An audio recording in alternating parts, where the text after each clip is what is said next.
Shalom. Senang sekali bisa bersama Bapak Ibu Saudara.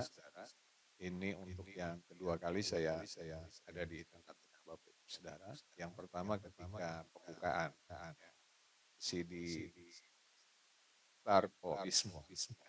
Masih ada bayang-bayang tadi saya lihat. Saya untung minta Sherlock sama Ibu Devi ya. Enggak, saya masih pikirnya di Kuningan gitu kan. Nah, arah sini. Di tempat atau daerah sini bukan yang asing. Saya karena dulunya saya di Tamburan.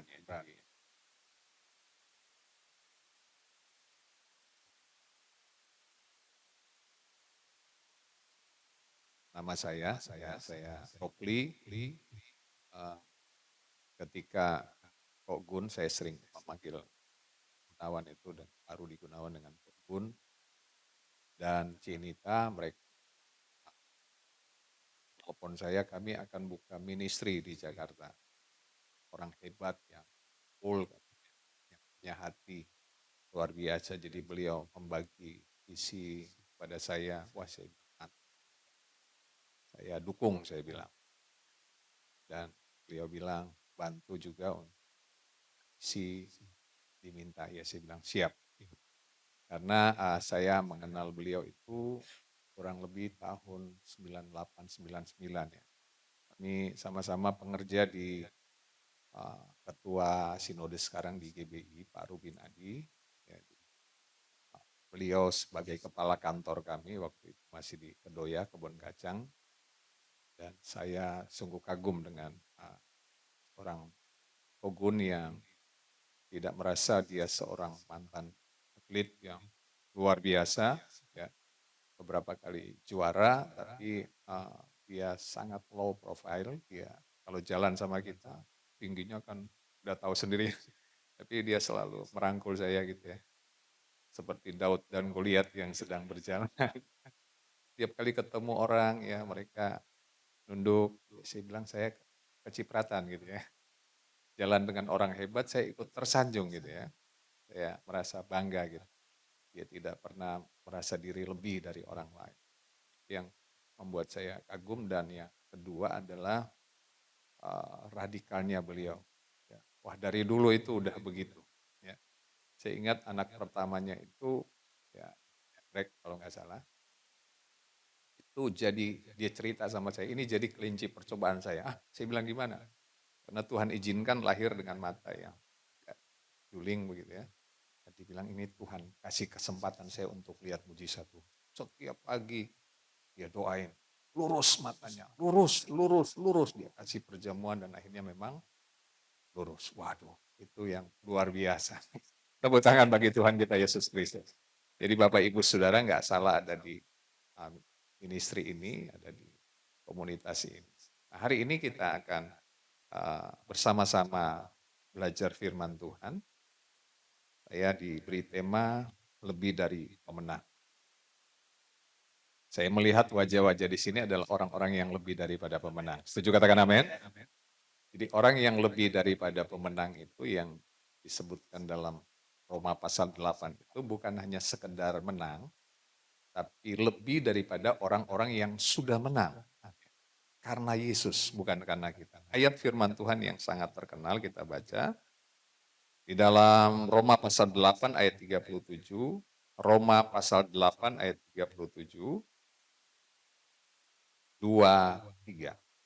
Tetapi dalam semuanya itu, kita lebih daripada orang-orang yang menang oleh Dia yang telah mengasihi kita. Katakan amin. Jadi kemenangan kita atau apa yang kita dapatkan itu bukan karena kita. Garis bawahi kata oleh Dia. Oleh Dia. Jadi oleh sehingga kita ini lebih daripada orang-orang yang menang. Jadi jangan pernah pongah, jangan pernah sombong, jangan pernah tinggi hati ketika kita ini mengalami kemenangan dalam setiap area, tetapi karena Tuhan. Ya. Itu sebabnya segeralah kita mengembalikan pujian, hormat, kemuliaan hanya bagi Dia. Jadi bersyukur kepada Tuhan, Paulus mengatakan ini karena dia mengalami, Bapak Ibu Saudara. Dan bicara soal orang-orang yang lebih daripada orang-orang yang menang ini bukan bicara sekadar hal-hal lahiriah. Kalau fokus kita tertuju kepada hal-hal yang lahiriah saja, maka sebetulnya orang luar pun bisa meraih itu. Orang di luar Tuhan bisa lebih sehat, bisa lebih kuat, bisa lebih sukses, bisa lebih kaya, dan bisa apa saja mereka bisa lakukan. Dan Paulus menulis ayat ini, dia menunjukkan bahwa lebih daripada pemenang itu bicara soal kerohanian sebetulnya. Karena Roma pasal 8 ini luar biasa, Bapak Ibu Saudara.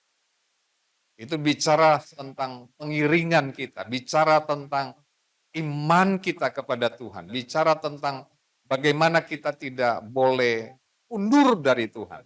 Ya, semangat yang disampaikan oleh Paulus, biarlah roh itu menyala-nyala dan layani itu. Setuju katakan amin? Dan saya banyak mendengar tentang apa yang disampaikan oleh Ogun dan Cinita tentang kiprah pelayanan dari ministry yang dibentuk. Saya bilang itu luar biasa. Ini prinsip kerajaan Allah sebetulnya. Kita jangan terfokus pada ruangan, gedung, organisasi, sinode, dan lain sebagainya. Tapi prinsip kerajaan Allah itu adalah pergi, dimanapun kita berada. Kita rindu supaya semakin banyak orang yang dibawa kepada kerajaan surga. Bukan banyak orang yang ngumpul ikut kita, tapi banyak orang yang ngumpul percaya kepada Yesus, diselamatkan. Saya kapan-kapan mau ngomong sama Kogun kalau ke Sumba lagi, pengen ikut.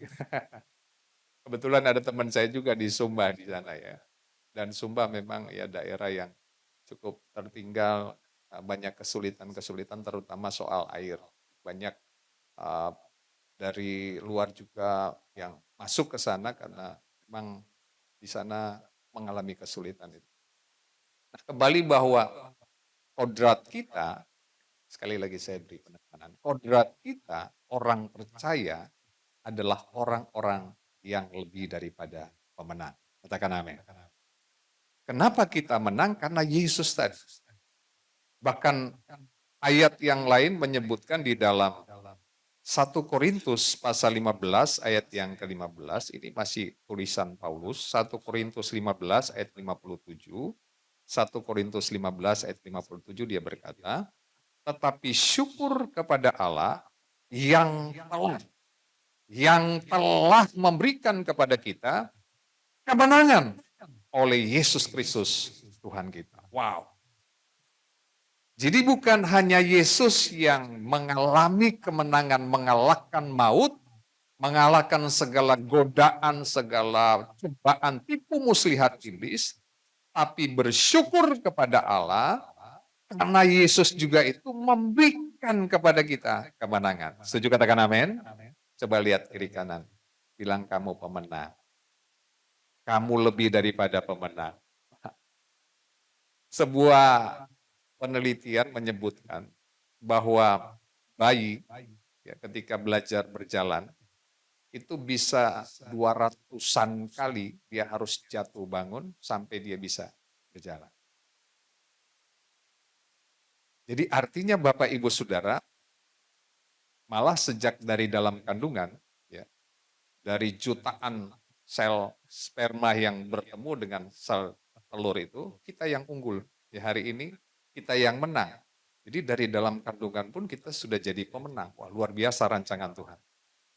Waktu bayi kita ada yang punya pengalaman, masih ingat pernah jadi bayi? Gak ingat ya. Saya juga gak ingat. Ada yang waktu jatuh pertama udah malas gak mau jalan lagi. Atau dia coba lagi jalan kedua, jatuh lagi, nggak mau jalan lagi. Yang ketiga dia coba bahkan sampai 200 kali lebih, dia nggak pernah nyerah. Masa kita kalah sama bayi? Kita adalah orang-orang yang dewasa rohani di dalam Tuhan. Makanya Paulus bilang begini, kalau diukur dari pengiringan, seharusnya waktu pengiringan kamu itu menunjukkan kamu itu sudah dewasa. Kalau tua itu kan pasti ya, dewasa itu pilihan. Kita yang harus memilih untuk dewasa di dalam Tuhan. Jadi sebetulnya bukan soal panjangnya waktu kita, lamanya waktu kita mengiring Tuhan, tapi soal kualitas keintiman kita dengan Tuhan. Wah, ini dahsyat.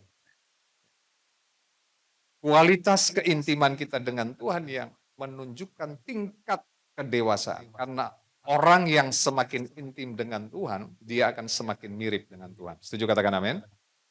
Jadi kamu akan menjadi dengan siapa kamu bergaul. Kalau bergaulnya dengan preman, bisa jadi preman. Bergaul dengan orang-orang hebat, kita bisa jadi hebat. Apalagi kita bergaul dengan Tuhan, bisa seperti Kristus. Matius pasal 5:48 itu kan dengan jelas. Yesus yang ngomong, hendaklah kamu menjadi sempurna sama seperti Bapamu yang di surga itu sempurna. Orang berpikir, ya, dulu kan ada acara TV dari tetangga sebelah gitu ya, kesempurnaan hanya milik Allah. Dia nggak tahu bahwa Tuhan suruh kita, hendaklah kamu menjadi sempurna sama seperti Bapa. Ya, kata sempurna yang dipakai di situ kan teleios, artinya progres. Jadi sempurnanya anak TK beda dengan sempurnanya anak SD. Kalau TK udah merasa, wah nilai saya sempurna. Yang SD bilang, mah itu mah gampang. Ya, artinya yang SD bisa lebih mengerjakan lagi. Yang lebih, waktu yang SD bilang, saya udah sempurna. Yang SMP lihat, wah itu mah gampang. Dia bisa lebih. Jadi kesempurnaan itu adalah progres. Nggak ada tiba-tiba sempurna. Kalau udah sempurna semua, udah terangkat. Tiba-tiba nggak ada di sini. Ya. Kembali bahwa kita ini sudah ditakdirkan untuk menjadi orang-orang yang menang. Bahkan lebih daripada pemenang. Pemenang bukanlah orang yang tidak pernah gagal. Ada orang yang salah mengartikan bahwa, oh kalau pemenang itu nggak pernah gagal. Enggak. Bahkan Alkitab dengan jelas berkata, 7 kali orang benar itu jatuh, tapi apa? 7 kali dia bangkit. Jadi pemenang bukan orang yang tidak pernah gagal, tetapi orang yang tidak pernah menyerah pada kegagalan. Setuju katakan amin. Jadi nggak boleh ada istilah trauma bagi orang percaya. Kenapa nggak mau nolongin dia lagi? Udah trauma, Pak. Udah berapa kali dia saya tolong, tapi dia selalu nggak bisa dipercaya. Seringkali kan kita gitu ya. Tapi kalau kita mau menjadi seperti Kristus, Bapak Ibu Saudara, memang berat. Ini kebenaran. Kita nggak boleh trauma.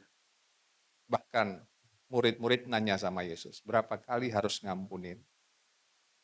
Yesus bilang 70 kali 7 kali.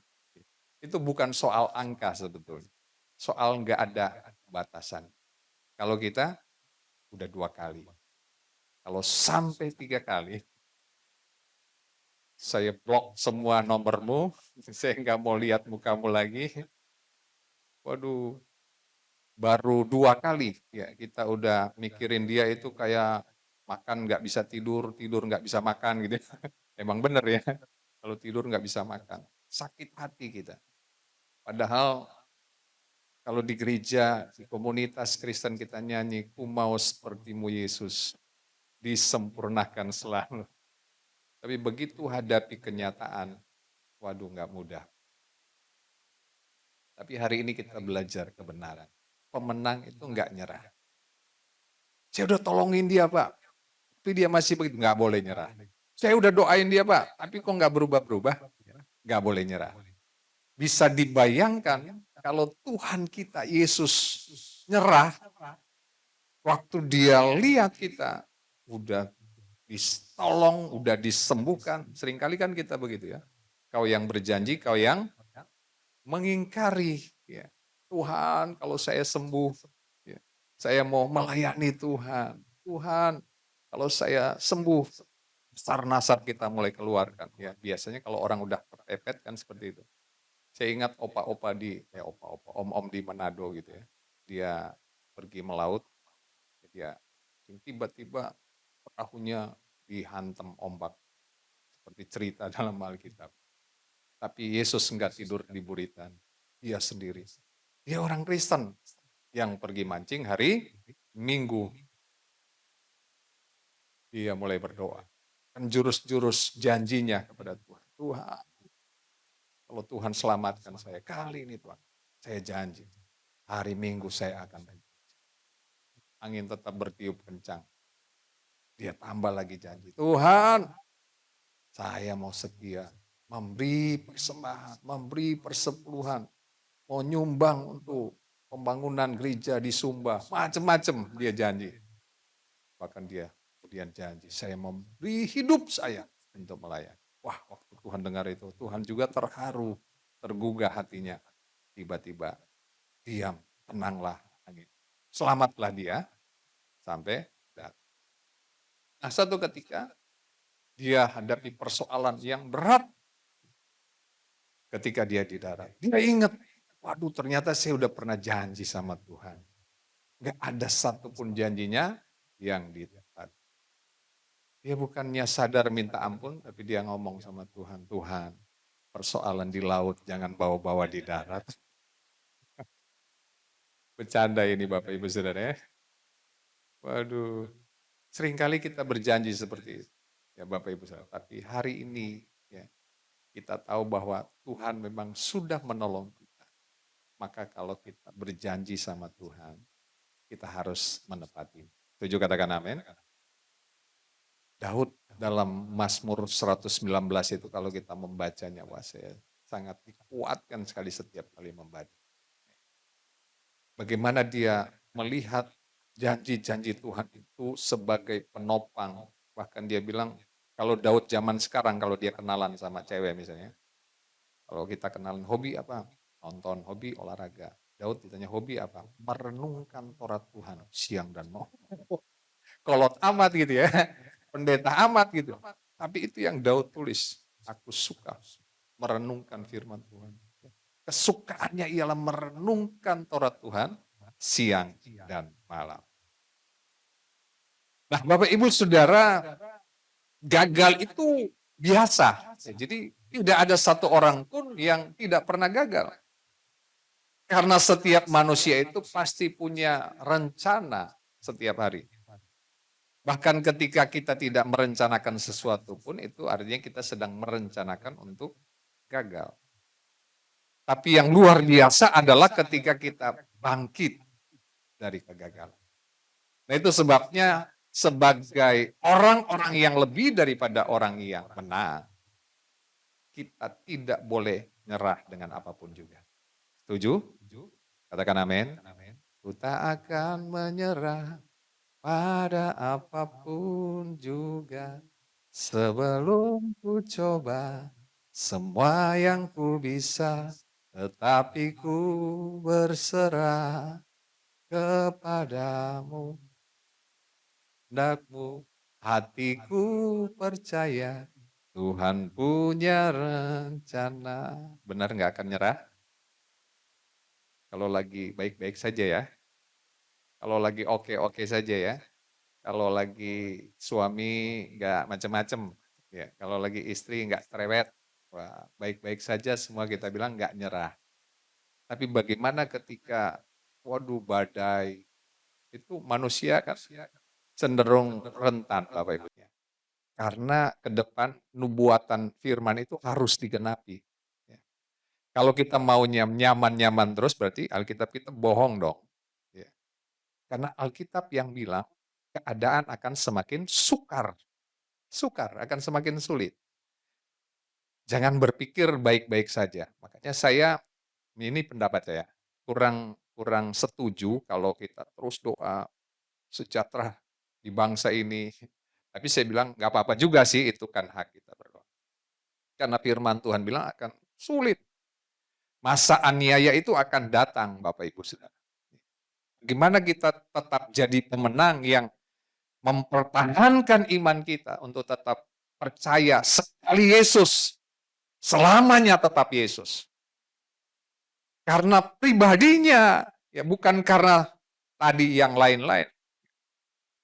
Makanya saya bilang kalau ada orang yang tiba-tiba ngambek sama Tuhan, ya nggak mau melayani, nggak mau ke gereja, nggak mau melakukan sesuatu yang diperintahkan Tuhan, itu kan, waduh, kalau nggak disebut kurang ajar apa ya namanya?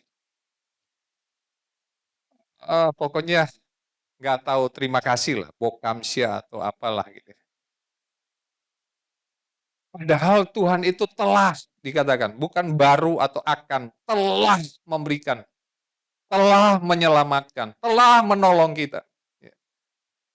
Dia sudah melakukan segalanya, jadi jangan diukur hanya karena doa kita belum dikabulkan, hanya karena kita belum ditolong, kemudian kita marah sama Tuhan, marah sama keadaan. Waduh, terlalu naif ya. Harga keselamatan itu kan nggak bisa dibayar dengan uang. Itu dengan darah yang sangat mahal. Darah yang tak berdosa, darah yang tak bercacat. Tadi yang kita bersekutu dalam perjamuan. Jadi nggak boleh ada kata menyerah. Setuju katakan amin? Kita harus punya sikap. Tadi saya bilang bahwa bayi aja nggak pernah nyerah untuk menghadapi kesulitan hidup. Jatuh bangun dia tetap nyanyi lagu, jatuh bangun. Oh itu bukan lagu gereja. Dia tetap bersemangat sampai dia benar-benar bisa berjalan. Kita nggak boleh nyerah sampai kita sungguh-sungguh menemukan apa yang menjadi hati Tuhan, apa yang menjadi keinginan Tuhan, apa yang menjadi kerinduan, gairahnya Tuhan, itu yang harus kita dapatkan. Dan itu tingkat kesulitannya berat, Bapak Ibu Saudara. Iblis tahu bahwa Yesus sudah memulihkan gambar itu, gambar yang dirusak oleh dosa akibat ketidaktaatan manusia. Dan iblis takut kalau kita menjadi serupa seperti Kristus. Saudara bisa bayangkan ketika Yesus dicobai di padang gurun. Dia cuma bilang apa? Ada tertulis. Lawannya dengan firman. Ada tertulis. Ada tertulis. Kalau kita digoda sama iblis, kita bilang ada tertulis. Iblis nanya di mana? Ayo, di mana? Nggak pernah baca katanya. Tapi bukan hanya sekedar baca sebetulnya. Iblis nggak pernah takut dengan orang yang baca firman. Hafal juga dia nggak takut. Yang dia takut kalau orang melakukan firman. Yesus menghidupi firman. Makanya waktu dia ngomong ada tertulis itu powerful. Itu berkuasa. Karena dia menghidupi firman. Saya banyak melihat kuasa firman. Ya, kuasa firman itu dahsyat. Teman saya ada di Bekasi, ya kalau Bapak Ibu Saudara mungkin rindu berkunjung ke sana, namanya Panti Gerasa. Dia merawat orang, kalau kita sebut ODGJ dia nggak terima. Dia bilang udah sembuh di sana. Tapi memang masih ada yang agak-agak gitu ya. Itu 70-an dan khusus wanita. Dulu waktu nggak pandemi banyak ya. Dan itu yang dia ambil itu di jalan. Bukan dari rumahan, dia tolak dari rumahan. Dia bilang dengan segala konsekuensi, nanti kalau kabur kan bisa dituntut, ya dan lain sebagainya. Jadi yang di jalan aja. Kalau di jalan kabur lagi, nggak ada yang tuntut katanya. Dan luar biasa. Saya 2 kali ke tempat beliau. Waktu itu masih di Narogong. Sekarang udah pindah agak jauh di daerah Jonggol, ya tempat yang lebih luas Tuhan anugerahkan. Dengan sebuah perkebunan duren, wah macam-macam ya, berkat Tuhan yang luar biasa. Di situ dipekerjakan orang-orang ini untuk bercocok tanam, ya perempuan semuanya. Dan yang luar biasa terapinya adalah doa dan firman. Di sini nggak ada obat penenang katanya, nggak ada setrum, nggak ada apapun, hanya doa dan firman. Dan luar biasa orang gila bisa menghafal ayat firman Tuhan lebih dari 100. Wah, kagum kan kita ya. Kalau mau lebih kagum coba berkunjung ke sana. Di demo sama Ibu Gembalanya, Ibu Vera, namanya orang Manado juga. Ya. Ibu Vera bagian misalnya Mazmur 23, langsung mereka, Tuhan adalah gembalaku. Waduh, luar biasa. Teman saya seorang pendeta, gembala juga, waktu berkunjung ketika dia dengar orang gila hafal ayat banyak, dia langsung push up. Dia bilang, saya minta ampun katanya, saya kalah sama mereka. Kan ada ayat-ayat yang saya nggak pernah hafal, mereka bisa hafal Bapak Ibu Saudara. Tapi bukan soal menghafalnya, kuasa firman itu yang membuat mereka bisa sembuh. Wah, sembuh. Luar biasa kuasa firman. Ya. Orang gila aja bisa sembuh, apalagi orang yang main gila gitu. Di sana ya, di sana. Sembuh dengan kuasa firman. Makanya jaga anak-anak kita itu bukan dengan nasihat kita yang cerewet, yang mak-mak di sini. Saya lagi bela pria gitu. Mau 1000 kata, mau 2000 kata juga, mau berapa banyak kata. Karena mak-mak itu kan setiap hari dia harus menghabiskan 22.000 kata setiap hari. Jadi yang suami-suami harus tahu, ya jangan bilang istri saya cerewet banget. Memang kuotanya 22.000 kata. Kalau yang pria itu 7.000 sampai 9.000. Beda jauh kan? Jadi jangan bilang suami saya kok pendiam amat. Udah habis kotanya. Dan kuota yang banyak itu jangan digunakan untuk cerewetin suami gitu ya. Untuk ngomelin segala macam, gunakan untuk doa, pujian, penyembahan. Amin. Setuju ibu-ibu? Setuju para wanita gitu ya. Tapi ada ibu-ibu yang komplain sama saya. Tapi saya beda Pak. Suami saya yang cerewet. Saya bilang mungkin waktu dia antri pembagian mulut, dia salah antri. Barisannya sih barisan perempuan. Enggak, ini hanya bercanda. Tapi emang ada ya suami yang lebih cerewet daripada ada gitu. Salah antri mungkin dia. Oh jadi jauh kemana-mana sih. Kembali bahwa kuasa firman. Ya. Makanya kita nggak boleh nyerah karena apa? Dasarnya firman. Kekuatan firman. Jadi kalau mau nyerah, ingat ada janji firman Tuhan. Kita ini kan ditopang oleh janji. Dan orang yang punya sikap tidak menyerah itu dia selalu optimis. Setuju katakan amin? Dia bisa melihat peluang di balik krisis. Selalu ada kebaikan Tuhan di balik setiap peristiwa apapun juga. Allah turut bekerja dalam segala sesuatu untuk mendatangkan kebaikan. Gak boleh nyerah. Pasti ada kebaikan Tuhan. Kalau orang Jawa kan selalu, untung cuma tangannya, bukan kakinya yang patah. Masih untung gitu ya. Untung kakinya, ya, bukan kepalanya yang copot. Untung kepalanya yang copot, oh udah gak ada ya. Bukan jantungnya yang copot, tapi masih ada. Selalu ada alasan untuk kita bersyukur. Ya. Jadi nggak boleh nyerah. Kalau kita ke tempat gym misalnya, ya, ada yang suka nge-gym, ya di situ ada alat yang namanya barbel gitu. Kalau kita melihat itu, kita lihat itu sebagai beban atau sebagai alat yang bisa membentuk kita untuk kuat. Tentu kita tahu karena tempatnya nge-gym, ya kita wah itu buat saya bisa berotot gitu. Tapi kalau kita lihat misalnya batu di jalan, ya wah ini ngalangin, ini beban, kita nggak mau angkat gitu. Padahal kalau kita angkat kan sama dengan nge-gym juga, itu gratis lah gitu. Jadi sebetulnya latihan iman kita, otot-otot iman kita itu terbentuk dari kesulitan hidup. Setuju katakan amin? Makanya jangan mau minta supaya kita ada di zona nyaman. Ya. Harus belajar tinggalkan zona nyaman. Ada banyak tokoh-tokoh dalam Alkitab yang dicatat adalah orang-orang yang nggak nyerah. Nggak nyerah. Kenapa? Karena mereka tahu bahwa rencana Tuhan itu nggak mungkin gagal. Setuju katakan amin? Rencana kita mungkin gagal, Bapak Ibu Saudara. Ya. Tapi rencana Tuhan itu tidak bisa digagalkan oleh apapun juga kecuali oleh kita. Ya. Karena kita ini punya free will, kehendak bebas. Ya. Kita yang bisa menggagalkan. Tapi Tuhan itu tetap punya rancangan. Ya. Di dalam Yeremia pasal 29 kan itu jelas sekali. Rancangan damai sejahtera yang memberi hari depan yang penuh harapan. Jadi rencana Tuhan gak mungkin gagal atas hidup kita. Itu sebabnya dalam pertandingan, dalam perlombaan yang memang kita dikodratkan untuk menjadi pemenang, gak boleh nyerah. dengan apapun juga. Tetap optimis, ya. Tetap yakin bahwa di balik semuanya itu ya ada keberhasilan. Di balik semuanya itu ada janji Tuhan. Seperti Daud yang berkata, aku melewati lembah bayang-bayang maut dalam Mazmur 23. Itu lembah bayang maut, itu lembah kesulitan. Lembah yang menakutkan, makanya disebut lembah bayang-bayang maut dalam terjemahan lama. Itu di sana banyak perampok, Bapak Ibu Saudara. Dan di lembah itu nggak kelihatan ujungnya. Di mana akhirnya, dia nggak tahu. Tapi dia bilang, aku melewati, artinya bahwa itu hanya tempat transit kita.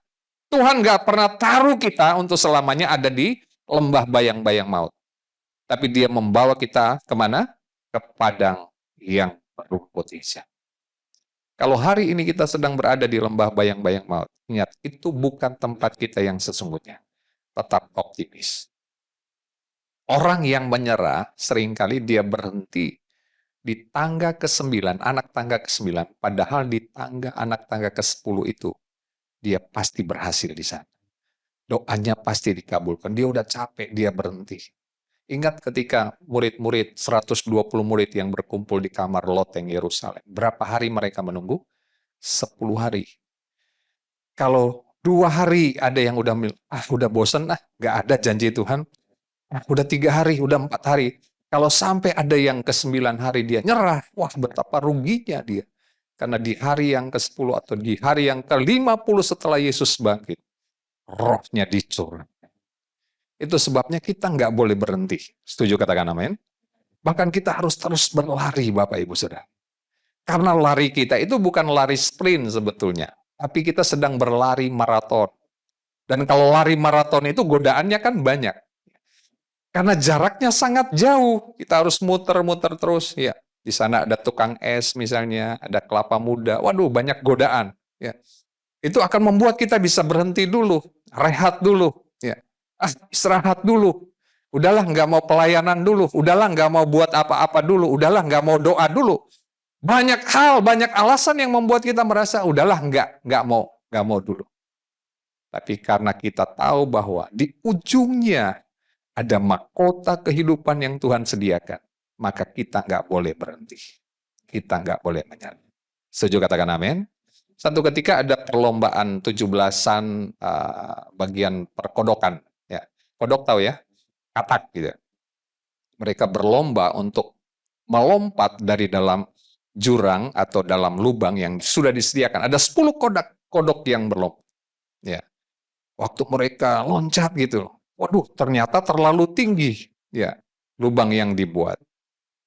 Teman-teman kodoknya kasih semangat ya, jadi supporter, jadi tim hore gitu. Ayo bisa, kamu bisa. Satu-satu kodok mulai berguguran. Ya, tinggal ada satu kodok yang terus berusaha walaupun kodok-kodok yang di atas itu sudah tidak memberi support kepada kodok yang melompat ini. Udahlah, teman-temanmu udah nyerah semuanya, kamu nyerah juga, dia tetap loncat aja. Ya, loncat terus. Sampai di satu titik dia kumpulkan tenaganya. Dia loncat dan dia bisa mencapai. Waduh, dia juara. Dia nggak nyerah. Datanglah reporter kodok mewawancarai. Dok, kok dok, jangan dok ya. Kalau dok kan dokter ya. Panggilannya apa ya? Kot. Oh ya, kot. Kot, kenapa kamu bisa? Wah, dia senyum-senyum aja. Kenapa tadi ditanya? Dia nggak menjawab, Bapak Ibu. Setelah dicek, ternyata kodoknya tuli. Budek. Jadi terkadang kita perlu budek ya, dengan hal-hal yang negatif, yang bisa membuat kita berhenti di tengah jalan. Ngapain sih pelayanan? Ngapain sih melayani jauh-jauh ke sana? Bahkan ada suara hati kita pun bisa ngomong. Ya. Bisa keadaan keluargamu aja, anakmu aja, saudaramu, kita bisa dihambat dengan. Tapi kita harus belajar tuli seperti kodok tadi. Bodoh amat gitu ya. Harus loncat. Nggak musingin dengan suara kebisingan dari luar, bahkan kebisingan dari diri kita. Terus berjuang. Sampai kemudian kita bisa mendapatkan mahkota. Juara yang sebetulnya sudah dianugerahkan oleh Tuhan. Jadi orang yang tidak menyerah, dia selalu optimis. Dia terus berlari di saat orang lain mulai berhenti. Dia terus berdoa di saat orang lain tidak lagi berdoa. Dia terus membaca firman Tuhan. Dia terus setia beribadah di saat orang lain berhenti melakukan. Kenapa? Karena yang kita tahu, ada mahkota kehidupan yang Tuhan sediakan. Dan yang kedua, orang yang lebih daripada orang yang menang atau lebih daripada pemenang itu bukan hanya optimis, tapi dia tenang menghadapi segala sesuatu. Alkitab dengan jelas berkata dalam Yesaya, dalam tinggal tenang terletak kekuatan. Kita bisa kuat kalau kita tenang, nggak seradak seruduk, ya, nggak gelisah, nggak takut menghadapi apapun, tetap tenang. Ya. Kenapa kita bisa tenang? Karena kita tahu yang menyertai kita itu Tuhan. Setuju katakan amin? Yang menyertai kita itu lebih besar, lebih banyak dari apapun juga. Daud ketika menghadapi Goliat, orang takut, bahkan Saul bilang, ngapain kamu anak kecil, nggak bisa apa-apa. Kakak-kakaknya marahin dia. Bahkan dicoba untuk kasih dia baju perang. Tapi dia menghadapi Goliat dengan tenang. Kenapa? Karena dia bilang, aku mendatangi engkau dengan nama Allah. Dia tahu siapa yang jadi backing. Dia tahu siapa yang ada di belakangnya. Allah Immanuel itu ada bersama dengan kita. Setuju katakan amin? Sehingga kita pun tenang menghadapi segala sesuatunya. Ya, nggak panik. Ya. Waktu apapun yang Tuhan izinkan, tidak seperti murid-murid yang membangunkan gurunya, guru bangun, kita binasa. Enggak. Tetap tenang. Kenapa? Nah, kita tahu kita sedang bersama dengan Yesus. Kita sedang berjalan dalam rencana Tuhan yang sempurna. Daud berkata, hanya dekat Allah saja aku tenang, daripadamu lah keselamatan. Saya percaya dengan modal dua ini saja. Waktu kita optimis, melihat segala sesuatu, pasti ada maksud kebaikan Tuhan. Pasti ada maksud. Hari ini mungkin kita belum melihat. Saya sedang mendampingi mertua saya, ya, mama dari istri saya. Dari November, ya, divonis CA cervix, ya. Dan kami menjalani radiasi sebanyak 28 kali. Itu hampir setiap hari saya bolak-balik Siloam mengantar. Ya. Padahal dia punya anak sih, ya, tapi saya merasa saya begitu dekat dengan mertua saya dan saya harus hormat terhadap orang tua, dan pelayanan itu harus dimulai dari dalam, ya, dimulai dari keluarga. Dan kemarin, ya, terakhir CT scan, hasil CT scan, ya, setelah menjalani semuanya itu, dinyatakan serviknya sembuh, tapi metas tapi, amin juga, metas ke getah bening. Saya bilang, tetap kuat. Ya. Kalau Tuhan izinkan, pasti ada maksud kebaikan Tuhan. Dokter sih saranin kemo, ya, tapi usia 74, dia bilang, udah, ya, mami nggak mau di kemo. Saya bilang, itu keputusannya orang tua. Kalau dia memutuskan itu, artinya dia beriman. Ya, dia percaya ada mujizat. Bapak Ibu bantu doa ya, karena nggak mudah mendampingi orang tua yang menghadapi itu. Jadi artinya bahwa Tuhan nggak pernah janji jalan selalu rata. Ya. Tuhan nggak pernah janji bahwa akan bebas hambatan. Enggak. Yang dia janji adalah dia pasti menolong kita. Dia pasti memberi jalan keluar. Pencobaan-pencobaan yang kamu alami adalah pencobaan biasa. Artinya tetap ada pencobaan. Tetap ada. Masing-masing kita pasti berbeda pencobaan atau ujian yang Tuhan izinkan. Tapi yang kita perlu tahu satu hal, bahwa pada waktu kamu dicobai, Tuhan akan memberi jalan keluar. Saya selalu percaya bahwa pasti ada jalan keluar yang Tuhan sediakan. Karena dia sudah membawa kita di jalan kemenangan. Ya. Jadi saya bilang bahwa kalaupun Tuhan izinkan harus tetap sakit, so what gitu. Nggak apa-apa. Nggak apa-apa. Karena di surga nanti kan diubahkan menjadi tubuh kemuliaan. Tubuh kemuliaan. Karena tubuh kita ini adalah tubuh yang berdosa, tapi di surga kita mengenakan tubuh kemuliaan. Jadi jangan ada alasan hal-hal yang lahiriah itu menjadikan kita ngambek sama Tuhan. Berhenti melayani itu. Jangan ada sedikit pun. Terlalu naif, terlalu kalau kita membandingkan itu dengan pengorbanan Yesus di kayu salib. Sampai kalau doa saja nggak dijawab, ada orang yang, Pak, saya nggak mau ke gereja. Kenapa? Tuhan belum jawab doa saya. Waduh, saya bilang alasan kamu ke gereja karena kamu mau dapat pekerjaan. Betapa kecilnya kamu membandingkan Tuhan kita dengan pekerjaan. Nggak cari Tuhan pun bisa kerja. Ya, nggak percaya Tuhan pun banyak yang punya perusahaan, nggak percaya Tuhan. Jadi bukan urusan itu sebetulnya. Urusan karena keselamatan. Karena kita mencintai Tuhan, jadi kita beribadah kepada Tuhan karena Tuhan sudah menyelamatkan kita. Jadi bukan, kalau dapat itu kan di Matius 6 ayat 33 itu kan bonus namanya. Ya. Maka semuanya akan ditambahkan, hanya bonus. Kalau yang namanya bonus dapat syukur, nggak dapat juga nggak apa-apa gitu ya.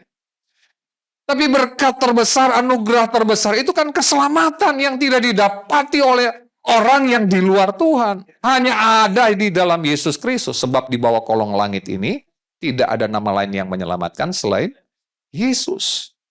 Dan saya percaya ini yang dibawa oleh teman-teman melalui pelayanan misi ke Sumba. Bukan hanya sekedar mereka dapat tempat ibadah, tapi mereka bisa menyaksikan bahwa betapa Tuhan kita itu hebat. Dan ada orang-orang yang dimenangkan bagi Tuhan. Saya berdoa supaya teman-teman di sini terus ya kuat, solid, ya terus kompak, nggak boleh nyerah. Ya, katakan kiri kanan, nggak boleh nyerah. Pasti banyak tantangan, saya tahu itu, pasti banyak tantangan, tapi nggak boleh nyerah. Karena ini tugas mulia yang Tuhan taruh. Ini hati Tuhan, hati Tuhan. Sedikit kesaksian Tuhan taruh di hati saya membangun sekolah. Ya, bangun sekolah. Bapak Ibu Saudara mungkin di bagian yang lain saya bikin sekolah. Ya. Saya nggak punya background tentang pendidikan. Ya. Walaupun saya sekolah di teologi ya. Tapi untuk buat sekolah itu, ya PAUD atau TK itu, ya buat saya nggak mudah. Ya. Tapi saya melihat ini sebuah ladang, sebuah misi yang Tuhan taruh. Gereja harus bermisi, ya gereja harus menyisihkan dananya lebih besar itu ke misi. Gereja bukan menabung. Ada gereja yang merasa bangga, uang kasnya berapa? Oh banyak gitu. Wah ini salah itu. Harus menabur, bukan menabung. Ya. Saya tergabung juga di pelayanan yayasan yang namanya Yatukri, Tunanetra Kristen. Ya, saya sebagai pengawas di situ. Saya tanya, tugas saya mengawas apa? Oh, awasi orang tunanetra kalau jalannya miring. Enggak, bukan itu. Dan saya menabur, ya, menabur. Luar biasa Bapak Ibu Saudara, mereka orang-orang yang diberi gairah oleh Tuhan untuk bikin sebuah komunitas. Nah, sekolah yang Tuhan percayakan ini baru berjalan 1 tahun. Ya, ini Juni, ya 1 tahun. Dan yang luar biasa saya lihat, itu jadi penghiburan.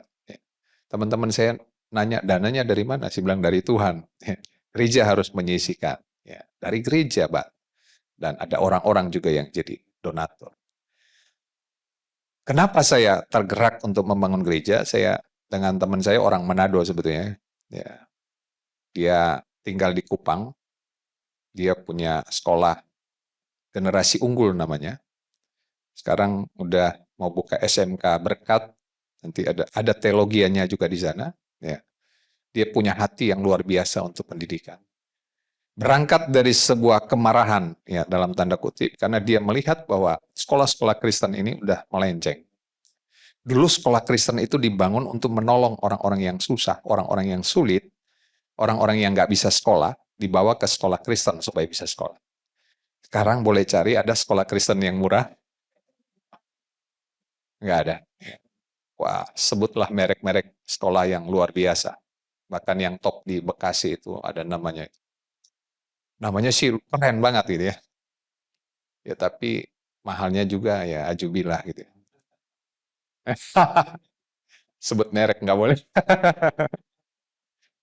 Dan dia banyak mengimpartasi kepada saya tentang sekolah. Kita harus punya hati. Ya. Jangan jadi komersil, jangan cari keuntungan ya dari sekolah. Mereka perlu ditolong. Tapi satu hal yang paling luar biasa yang saya lihat waktu kami memulai, ada satu anak yang dari agama seberang. Saya bilang, Bapak Ibu tahu ini sekolah Kristen? Kan jelas-jelas kami tulis. Ya, TK Kristen, House of Winner. Waduh, rumah pemenang. Jadi gerejanya House of Worship, HOW, sekolahnya HOW juga, House of Winner, rumah pemenang. Tahu. Ya. Saya bilang nilai-nilai Kristen yang diajarkan. Oh iya saya tahu. Kami sodorkan dan dia tanda tangan. Dia setuju. Dan yang luar biasa, tiba-tiba mamanya bilang begini, WA ke Miss, boleh nggak anak saya menghafal ayat hafalan dari, wah, Missnya nanya ke saya bilang boleh banget. Ini ladang. Ya. Otomatis kan mamanya yang ngeja, yang mengajarkan untuk hafal ayat itu. Dan anaknya menghafal ayat hafalan. Ada yang dari Hindu, ya, ada yang Katolik, Advent, kumpul di situ. Saya bilang ini ladang misi. Sejak dari usia dini mereka diajar untuk hidup takut akan Tuhan. Mereka harus mengalami Tuhan, mengalami perjumpaan pribadi dengan Tuhan. Karena Bapak Ibu semua tahu ya, ini perkembangan teknologi ini yang semakin maju. Bahkan ada sebuah artikel tulisannya begini. Mungkinkah AI akan membuat gereja baru? Waduh. Karena dia sekarang lebih jago khotbah daripada pendeta. Dia bisa bikin bahan khotbah dengan cepat banget. Bikin bahan presentasi dengan cepat sekali. Waduh. TV One pun udah mencoba ya presenter dari AI. Wah, di Jepang Bapak Ibu Saudara, ya, itu mengalami krisis kalau mereka nggak mengalami perubahan. Orang mulai hidup bagi dirinya sendiri. Kenapa? Semua udah dijawab oleh AI. Ada robot-robot yang mereka ciptakan. Bahkan mereka di era 5.0, mereka akan buat robot yang bisa punya perasaan. Wah, ini aneh juga ya. Jadi kalau bosnya lagi marah, lagi sedih, dia ikutan sedih gitu ya. Ada temennya. Kalau gitu ngapain kawin kan? Ngapain punya istri, ngapain punya suami, udah punya teman. Dan itu yang terjadi di Jepang, Bapak Ibu. Dan ada yang memprediksi negara ini bisa hilang ya 50 tahun, 60 tahun ke depan kalau nggak berubah. Kenapa? Orang udah nggak mau kawin. Ya, nggak melahirkan kan, bisa hilang negara itu. Mati, nggak ada angka kelahiran. Karena udah nyaman dengan semua jawaban mereka terima. Tapi saya mau katakan bahwa AI itu tidak bisa mengalahkan kebenaran. Setuju katakan amin? Tidak bisa menggantikan kebenaran. Sepandai-pandai manusia menciptakan ya kecerdasan buatan itu nggak mungkin punya empati seperti yang Tuhan taruh. Ya, ketulusan seperti yang Tuhan taruh. Kasih seperti yang Tuhan taruh. Nggak mungkin, nggak mungkin. Di Jerman kan udah ada AI yang bisa memberi makan ribuan orang setiap hari. Waduh, semua bisa digantikan. Bahkan perusahaan-perusahaan mulai memikirkan untuk menggantikan orang-orang itu kan akan bahaya, akan chaos kalau terjadi seperti itu. Ya, saya bukan sedang merancangkan atau memikirkan sesuatu, tapi ini nubuatan firman. Tapi teknologi itu bukan jadi antitesa kita, tapi justru kita gunakan untuk kemuliaan nama Tuhan. Ya, kita nggak anti perkembangan teknologi, tapi kita waspada, bersiap-siap. Jangan sampai kita digiring ke hal-hal yang negatif.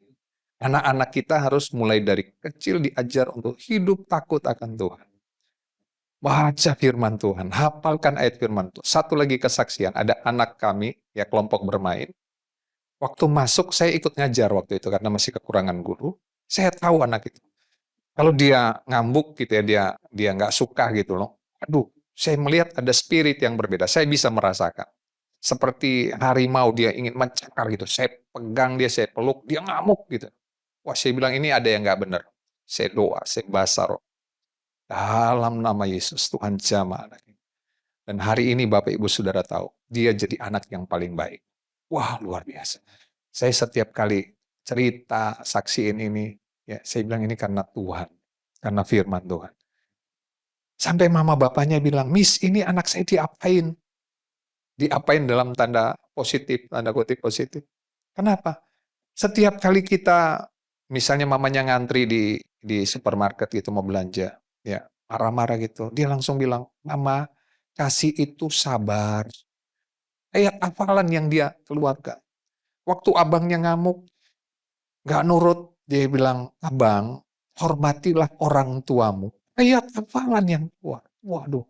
Jadi dia diubahkan dan dia mengubah suasana rumahnya dengan ayat firman. Anak kecil, Bapak Ibu sudah. Saya bilang dahsyat Tuhan kita. Tepuk tangan bagi Tuhan kita Yesus. Jadilah pemenang di dalam Tuhan. Tuhan Yesus memberkati kita semua.